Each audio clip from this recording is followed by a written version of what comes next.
Glórias a Deus, a paz do Senhor Jesus Cristo, meus irmãos.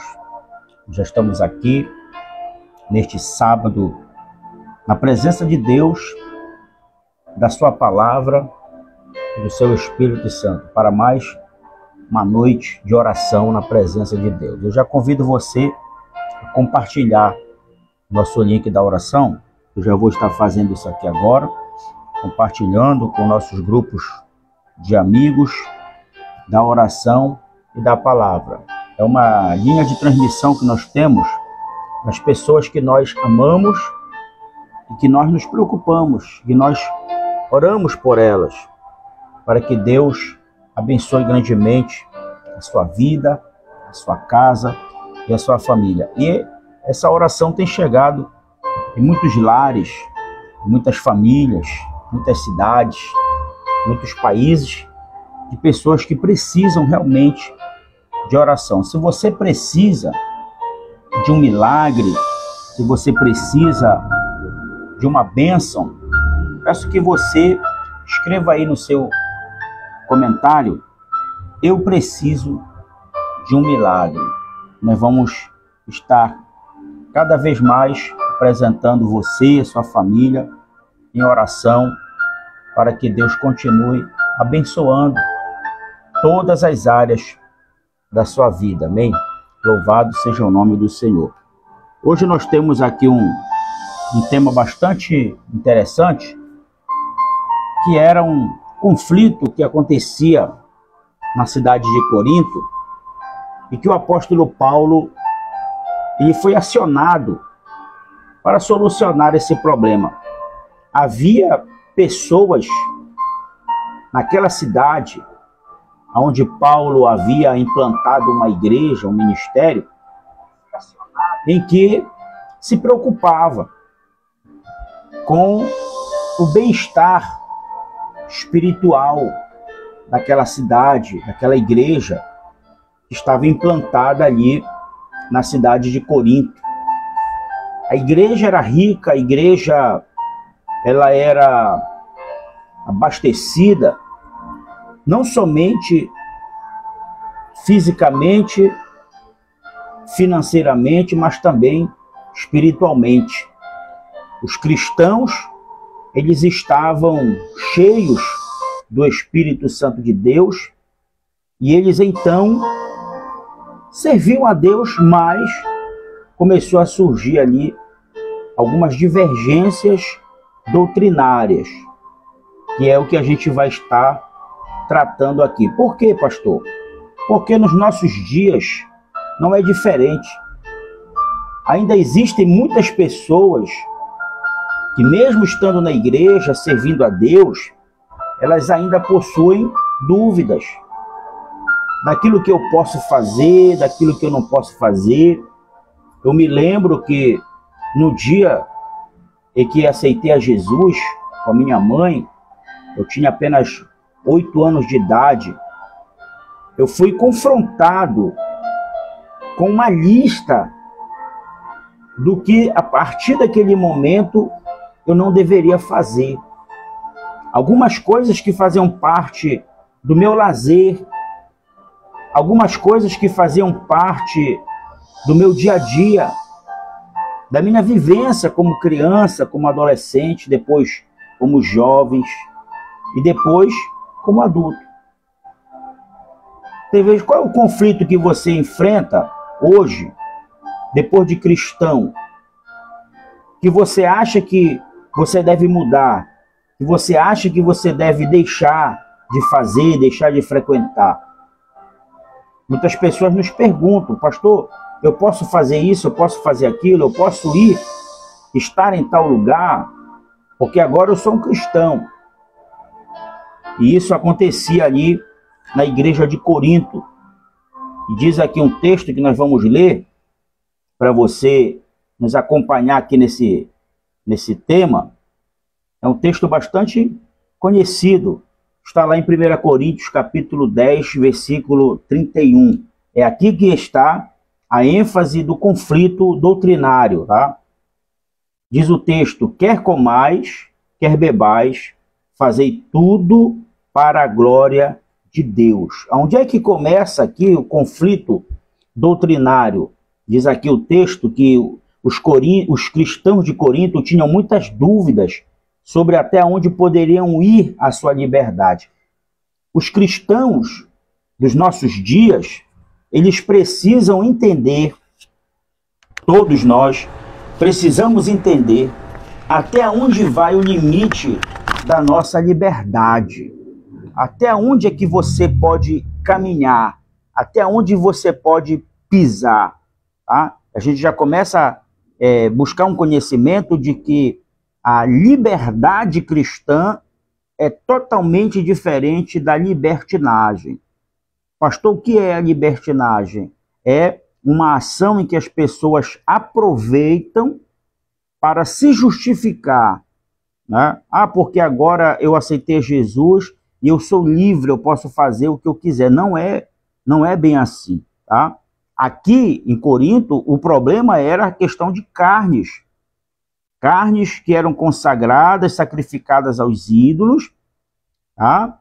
E que podiam aproveitar as práticas culturais sem cair em pecado. As pessoas achavam, será que eu posso ir lá participar daquela festividade, mesmo agora eu sendo cristão, mas eu sei que eu sei entrar e eu sei sair. É um risco, é um perigo tanto para você quanto para as pessoas que lhe observam.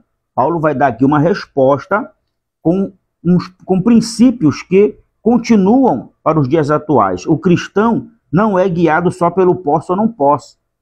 Nós não somos guiados apenas pelo posso ou não posso, mas também somos guiados pelo amor, pela prudência e pela glória de Deus.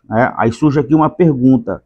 Você já se perguntou, isso é pecado ou não? Então, esses capítulos aqui que nós estamos tratando é exatamente que se enquadra nos nossos dias. Por exemplo, um dia, uma pessoa perguntou para nós se ela podia fazer uma tatuagem. A questão da tatuagem, mesmo não tendo assim um texto específico da Bíblia, mas nós vamos levar em consideração a pergunta: há necessidade disso? Existe essa necessidade? Será que essa atitude ela não vai prejudicar você lá na frente, na sua vida profissional? Não vai influenciar em alguma coisa negativamente? É preciso analisar isso. Até onde vai essa liberdade? O local que se fará essa tatuagem, ela não vai interferir na sua personalidade diante das pessoas? Você não vai ser um alvo de crítica? E aí, por várias situações, se vai a questão que a gente às vezes observa as pessoas que estão dentro da igreja, inseridas no corpo de Cristo, com aparências do mundo. E aí elas se tornam alvo de crítica. E aí, muitas das vezes, até dentro da igreja. Em que sentido? Em que as pessoas novas na fé vão chegar lá e vão dizer: então, se o fulano fez, se o fulano faz, eu também posso fazer. Isso aí vai se transformar um escândalo e por culpa dessas pessoas, muitas pessoas elas vão se perder. Elas vão para o inferno por culpa de outras pessoas. Aí o apóstolo Paulo ele vai criar aqui uma situação dizendo: se para mim, por exemplo, não tem problema nenhum, mas se o que eu vou fazer vai causar um escândalo para alguém, então eu não vou fazer. Então, se comer carne naquela época era um problema para alguém, então pelo amor, pela misericórdia, pela compaixão por alguém, eu também não vou comer essa carne. Eu não vou fazer isso. Eu não vou dizer isso, eu não vou cantar isso, eu não vou me comportar dessa forma, porque vai escandalizar o meu irmão.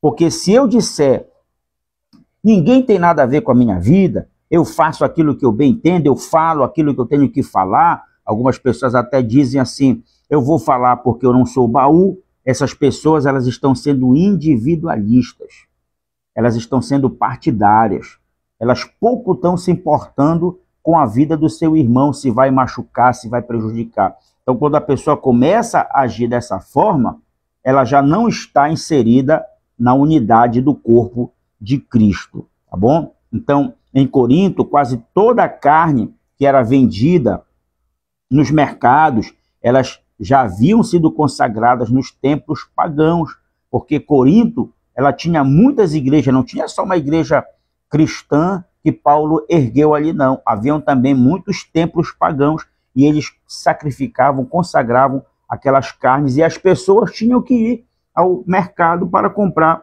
essa carne. Então, olha só, alguns cristãos fortes, esse termo forte que Paulo vai usar aqui no capítulo 8, versículo 4, ele está falando de crente maduro na igreja, crente que já tem muitos anos, crente que já está ali cabeça branca, já conhece todo o procedimento, conhece a escritura, está ali já escaldado. Então ele vai usar esse termo forte, tá? Alguns cristãos fortes diziam, não importa, o ídolo não é nada, eu posso comer sem problema nenhum. Aí, olha só, esse problema aqui é individualista. Para ele está tudo bem.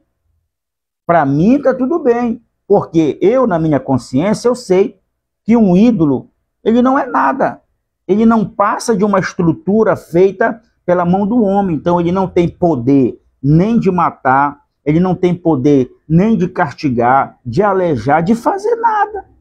Eu não tenho problema nenhum, mas o problema aqui, tecnicamente, eles estavam certos. O ídolo não tem poder real nenhum. Mas aí Paulo vai fazer um alerta. Qual é o alerta? A questão não era só teológica, tá? Mas pastoral. Tá? Havia irmãos recém-convertidos que vinham do paganismo e ao verem alguém comer carne oferecida a ídolos, pensava, será que eu também posso voltar lá no templo e participar de novo? É aqui que começa. É quando as pessoas estão na igreja, mas também estão nas práticas do mundo. Hoje a pessoa está no culto, amanhã ela está numa festa. Hoje ela está no culto, amanhã ela está na bebedice. Hoje ela está no culto, amanhã ela está dançando. Hoje ela está no culto, amanhã ela está se prostituindo. E aí a vida vai seguindo corretamente, que ela acha que está certo. Por quê? Porque ela vai se espelhando em outras pessoas. E isso aqui que começa o problema, de transformar a liberdade em libertinagem. E muitas das vezes isso acontece em muitas igrejas. Hoje nós temos acompanhando diversos meios de comunicação, publicação de pessoas, pastores, líderes e um monte de gente aí se pervertendo, se corrompendo. Existe problema, por exemplo, de uma pessoa se envolver na política? Não existe problema nenhum, porque a Bíblia vai mostrar que Deus levantou José para ser colocado como governador do Egito, mas com uma finalidade de fazer o quê? Preservar o povo de Deus, que era a nação de Israel. Onde é que está o problema de uma pessoa se envolver na política? É ele ser um cristão, mas viver na corrupção. É ele ser um cristão na igreja, participar da Santa Ceia, ele dá dízimo, ele dá oferta, mas o dízimo que ele dá, a oferta que ele dá, vem de corrupção, vem de alguém que foi prejudicado. Então aqui que começa. Aí as pessoas começam a dizer, se o fulano faz, eu também posso fazer. Aí é muito mais fácil, né? Se o pastor fulano entrou na política e agora ele está respondendo processo na justiça por desviar verbas que seriam de pessoas que realmente passavam necessidade, então o pastor Raimundo também pode ir lá e ser um político e também viver da mesma forma de corrupção. E o apóstolo Paulo, ele vai justamente falar sobre essas questões para que, se for para causar escândalo, é melhor permanecer aonde está. Então olha só, no capítulo 8 e o versículo 1, o apóstolo Paulo vai dizer, o conhecimento ensoberbece, mas o amor edifica. Existem muitas pessoas que conhecem muito, existem muitas pessoas que sabem muito, mas não estão edificando nada. Por quê? Porque eles não estão preocupados com as pessoas que estão ao seu redor. E não estão preocupados com quem está na frente, com quem está atrás, com quem está olhando, com quem está observando, não estão preocupados. Então, olha só, em outras palavras, não basta estar certo, é preciso ser responsável. De repente, Deus quer colocar você em um patamar maior, mas qual é o seu pensamento em relação a isso? O que é que você vai fazer quando você estiver lá? O que é que você vai executar quando você estiver lá? Então, olha só, os exemplos práticos para o dia de hoje é o seguinte, talvez você não veja problema em assistir certos filmes. Não tem problema você assistir certos filmes. Para você, talvez, não tem problema nenhum beber uma taça de vinho ou ouvir uma música secular, talvez para você. Agora imagina você observar o pastor Raimundo sentado numa mesa onde tem umas garrafas de bebida. O que, que você vai dizer? Depois está pregando lá na igreja, depois está fazendo uma live de oração, olha, está vendo? Depois diz que ele é crente, depois diz que é aquilo. Começa o processo de julgamento, de crítica e de escândalo. Não é assim que você tem visto nas redes sociais? Líderes religiosos servindo de escândalo para tanto a sua instituição religiosa, como também para o corpo de Cristo. Então é aqui que começa o problema. Tá? Então Paulo vai concluir isso aqui no capítulo 8, versículo 13, dizendo: se a comida escandaliza, aí nós vamos usar aqui o contexto comida, alimentação, para inserir em outras e diversas situações que podem comprometer a nossa identidade, tá bom? O que, que vai acontecer se o seu vizinho passar na frente da sua casa e ver você escutando uma música do mundo? O que, que o seu vizinho vai falar? Olha, diz que é crente, aqui mora uma família de crente. O que, que o seu vizinho vai falar se ele passar perto da sua casa e ver lá barulho de confusão, panela voando, briga, discussão, palavrão? O que, que eles vão dizer? Vai se tornar um escândalo. Eles vão dizer: se for para mim ser um cristão como essas pessoas que moram nessa casa, eu não vou ser, não.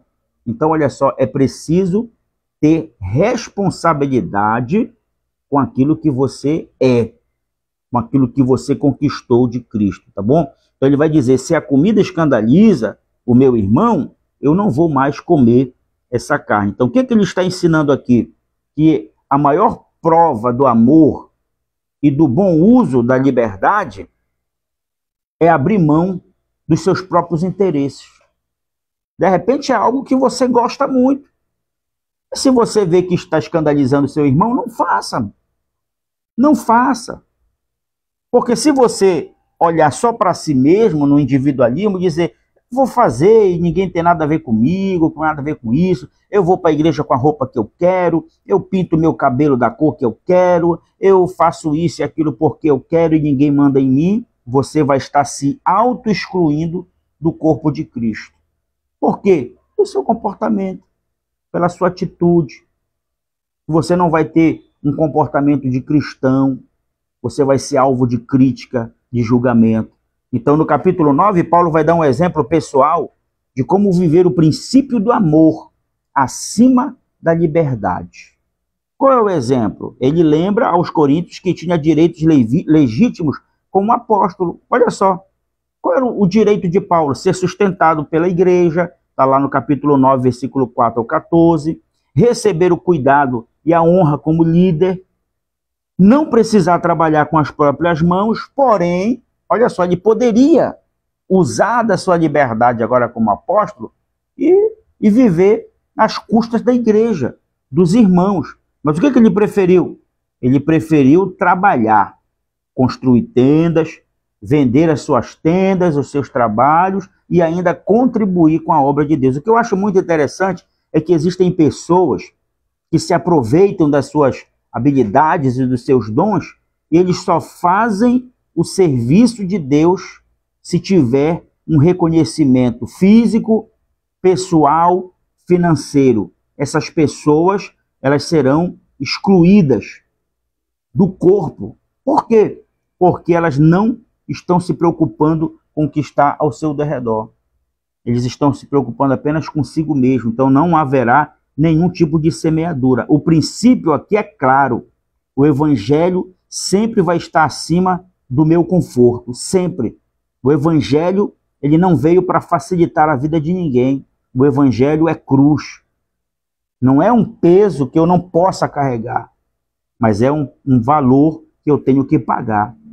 Eu não posso ser pesado para ele, eu não posso ser pesado para o meu irmão, eu não posso ser pesado para a igreja, eu tenho que confrontar o meu próprio conforto. Então, olha só, Paulo vai fazer um resumo aqui da sua postura com uma frase muito poderosa, lá 1 Coríntios 9:19. Ele vai dizer: fiz-me servo de todos para ganhar o maior número possível.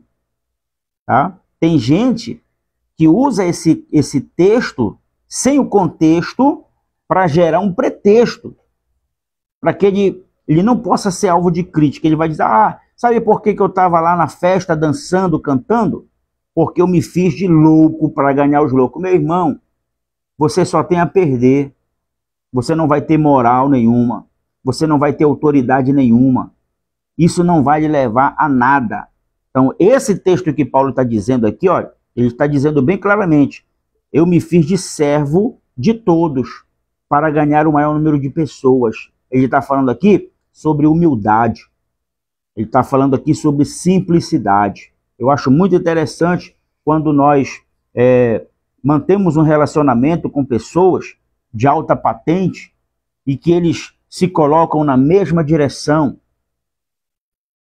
Eles não se colocam em um ar de superioridade. Pode ser um pastor, pode ser um evangelista, pode ser um bispo, pode ser um profeta, pode ser quem seja. Nós precisamos estar olhando no olho um dos outros. Para quê? Para que nós possamos ter o mesmo sentimento, o mesmo comportamento de Cristo. Olha só, no versículo 22 do capítulo 9, ele diz, fiz-me tudo para com todos, para por todos os meios chegar a salvar alguns. Olha só o que acontece aqui. Ele não está dizendo que você tem que ir para lá, para o mundão, para querer ganhar as pessoas. Quantos exemplos, não generalizando, mas quantos exemplos nós já tivemos de pessoas que se relacionaram com pessoas do mundo, dizendo, não, eu vou, porque eu vou ganhar ele para Jesus, e de lá nunca mais voltou. Por quê? Porque em vez de ele influenciar, ele foi influenciado. Então nós temos aqui uma aplicação prática para nós hoje, tá? Eu posso ter razão em uma discussão, eu posso ter uma razão, eu estou certo naquilo que eu estou discutindo ou defendendo, mas eu abro mão da última palavra para preservar a comunhão. Então, se for para me perder a minha amizade com alguém, então eu prefiro me calar, tá? Eu prefiro me calar. Então, se for para mim entrar em uma discussão, mesmo tendo a razão, e perder um amigo, eu já perdi vários amigos, porque eu queria manter uma posição, defender uma posição, e aí meu amigo, então, achou por bem se afastar. E até hoje não tenho mais contato nenhum com esse amigo. Por quê? Porque eu me mantive na minha razão. Então, o que a gente aprende aqui nessa aplicação prática? Eu posso ter a razão em uma discussão, mas eu abro mão da última palavra para preservar a comunhão. Então, é melhor você perder aqui a sua razão e manter a sua comunhão com seus irmãos. Eu posso exigir os meus direitos em casa ou na igreja, mas muitas das vezes é mais cristão ceder do que vencer. Aí você entra numa batalha dessa, você até ganha. Ganha por um lado e perde por outro. Olha só essa observação. Pastores e líderes podem ter privilégios, mas devem sempre lembrar: liderança no reino de Deus é servir e não status. Tá? Então isso aqui é um ponto de observação. Então o que Paulo vai nos ensinar aqui? Ele vai ensinar que o amor às pessoas é o maior que o apego aos direitos pessoais. É isso que Paulo está falando aqui. Tá? Então, se você está sendo alvo de crítica por algum comportamento, alguma atitude, não discuta, não leve à frente. Você pode até ganhar a questão, mas você vai perder amigos. Tá? E tem pessoas que dizem assim, eu não tenho problema nenhum de eu perder, eu perco 1 e ganho 5. Você está sendo individualista, você está sendo partidário, você só tem a perder. Você vai achar que você está ganhando, mas no final você está perdendo. Quando você observar ao seu derredor, você está sozinho. Ninguém vai querer estar ao lado de pessoas arrogantes, soberbas e prepotentes. Ninguém vai querer estar lá. Mas quando a gente se coloca como humilde, as pessoas todas vão estar ao nosso derredor. É por isso que o apóstolo Paulo, ele sempre vai colocar Cristo como um exemplo a ser seguido. Por isso que Paulo vai dizer sempre: sede meus imitadores, como eu sou imitador de Cristo. Tá bom? Então isso aqui é muito importante para que você possa refletir na sua vida, para que você possa analisar e dizer que realmente você precisa passar por um processo de mudança para que você possa, então, permanecer nessa comunhão com Cristo. Existem muitos outros pontos importantes aqui, por exemplo, como o perigo da autoconfiança, que Paulo também vai falar nesse texto. Se você tiver interesse nisso aí, pode chamar no particular, que a gente vai trocando essas ideias, porque é de muito valor para nós. Um outro ponto no capítulo 10, do versículo 31, é a glória de Deus é o alvo. Tá? A glória de Deus é o alvo. Então é muito importante nós observarmos isso para que a gente possa ser bons cristãos na obra de Deus, na casa de Deus. Amém? Você tem alguma dúvida sobre esse ponto de comportamento? De repente você está fazendo algo que você acha que de repente está na dúvida: será que eu estou fazendo certo? Será que eu estou fazendo errado? Porque agora eu sou cristão, eu sou evangélico, será que eu tenho que passar por alguma mudança? Fale comigo no particular para a gente preservar sua identidade e passar para você verdadeiras orientações para que você possa corrigir se de repente for um erro que você tenha cometido. Não vou dizer para você que eu nunca passei por esse processo, passei por várias vezes, mas tive que passar por um conserto para que eu pudesse não errar mais. Então isso aqui é importante. O meu papel aqui é ajudar você para que você possa prosseguir na sua caminhada, caminhando com Cristo, indo, como o apóstolo Paulo disse, prossigo para o alvo do prêmio da soberana vocação, que é Cristo Jesus. Amém? Quero orar por você, quero orar junto com você nessa noite, quero que você, nessa noite, se coloque na presença de Deus, na certeza de que Ele está cuidando de você, cuidando da sua casa. Muitos irmãos estão conosco aqui nessa noite, acompanhando a nossa live de oração. O pastor Marcos está conosco, a paz do Senhor Jesus Cristo. O pastor Oliveira também está conosco, a paz do Senhor Jesus Cristo. A pastora Beth, também minha esposa, está conosco, a paz de Cristo Jesus. A missionária Francileia Machado também está conosco, a paz do Senhor. A irmã Jo Quaresma, paz de Cristo. Também irmão Davi Alves, a paz do Senhor Jesus para você também. E nós vamos estar orando, agradecendo a Deus por mais uma noite na presença do Senhor. Eu gosto disso, eu gosto de estar diante da palavra, eu gosto de estar diante da oração, gosto de estar diante de você que nos segue, que nos acompanha. Eu tenho certeza que Deus, cada dia mais, vai estar abençoando a sua vida. Amanhã, nós vamos ter às 9 horas da manhã a nossa escola bíblica. É o nosso culto da família com a escola bíblica. E nós vamos estar falando justamente do apóstolo Paulo, escrevendo a sua carta aos Filipenses. Não perca e seja abençoado por Deus. Vamos orar, vamos falar com Deus nessa noite. Pai querido e Deus eterno, toda honra, toda glória, todo louvor e toda adoração nós te damos nesta noite, pelo poder do teu nome, que tem autoridade no céu e na terra, pelo poder da tua palavra, que é como espada de 2 gumes, que penetra na divisão da alma e do espírito, das juntas e medulas. Pelo poder do teu Espírito Santo, que convence o homem do pecado, da justiça e do juízo. E pelo poder da oração da fé, que salvará o doente e o Senhor o colocará de pé. Nós clamamos a Ti nesta noite de sábado, te agradecendo por toda essa semana que nós passamos, para muitos de lutas, de dificuldades, mas também de vitórias.